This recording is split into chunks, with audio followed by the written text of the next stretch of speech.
পাতো মারার দৃশ্য আপনারা দেখছেন, এক জায়গায় এত লোক আসলে আমরা কোথাও পাই না। হ্যাঁ, আমরা ঘুরতে ঘুরতে চলে এলাম কাড়ার বিল, নড়াইলের সবচেয়ে ভালো মাঠ, যে মাঠে সারাক্ষণই ফসল হয়, মাছ হয়। সেই মাঠে দেখেন পাতো মারছে আমার দিদি ভাইয়েরা, দাদা ভাই একজন আছেন।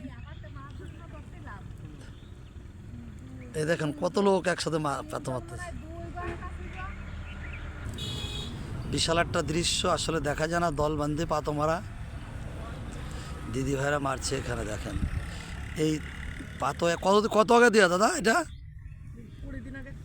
20 দিন আগে দেওয়া। এখন পাতো মেরে নিয়ে জমি প্যাক দেওয়া কমপ্লিট, জমিতে দেবে, রোপণ করবে। বয়স তো 20-25 দিন হয়ে গেছে, তাই তো?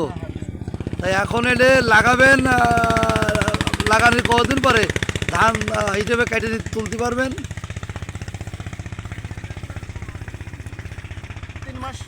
3 মাসের ভিতর কেটে করে সব রেডি। হ্যাঁ, তা ফলন হবে বলে আশা করছেন? ওয়েদার তো এবারে ভালো, ভালো ফসল হয়। শীত যখন বেশি আর কাড়ার বিলে তো ফসলটা সবসময় ভালো হয়। আমাদের এই মাঠে সব থেকে ভালো ফসল। ভালো ফসল এবং মাছও হয় তো প্রচুর, হ্যাঁ, শুধু ফসল না, মাছও হয়। হ্যাঁ দিদি ভাই, তাহলে তো প্রচুর মারা পাচ্ছেন আপনি। কত করে লেবার আপনাদের? 300 টাকা করে। 300 টাকা। আমাদের সোলপুর দিকে 300 টাকা, কিন্তু জায়গায় জায়গায় 400 আছে। আরে বাবা, এ কি সর্বে সর মেরে যাচ্ছে পাতো। আপনার নাম কি দিদি ভাই?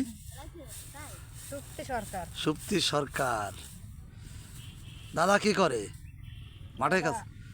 মাঠে কাজ করে, এখন বাড়িতে বসে আছে। বসে আছে আর আপনি কাজ করতেছেন?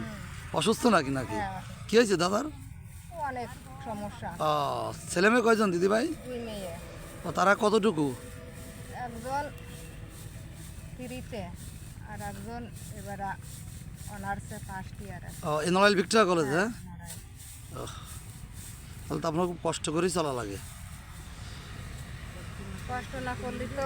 এবং সেই বিশাল কষ্ট রে ভাই, আপনার দেখতেছি দাদা অসুস্থ, আপনি এর উপরে সংসার চালান তো করি। জায়গা জমি আছে নাই? হ্যাঁ, আছে, জায়গা জমি আছে। ও, আপনি সব নিজের লোকজন দিয়ে করান? হ্যাঁ, তো এবার কত বিঘে করবেন ব্লক? এইবার 60 শতক। 60 শতক তো অনেক জমি। 48 শতক বিঘে, এখানে কতটুকু জানি না আমি। এই জায়গাও তো 48 শতক। 48 টাকা? হ্যাঁ 48 শতক। আমাদের এলাকায় বিঘেটিকে তো বলে না, হ্যাঁ শতক হ্যাঁ, বলে। শতক বলা। হ্যাঁ, তা অনেক জমিতে করতেছেন। তা পাতো কি আপনি আপনার তো লাগানো হয়ে গেছে আপনার? না, এই জায়গাতেই নেব। এখানে দেবেন, তাই তো? নিয়ে তারপরে লাগাবেন। পেক টেক দেওয়া কমপ্লিট ভাই? না, আজকে হয়তো দেওয়া হবে। হয়ে যাবে।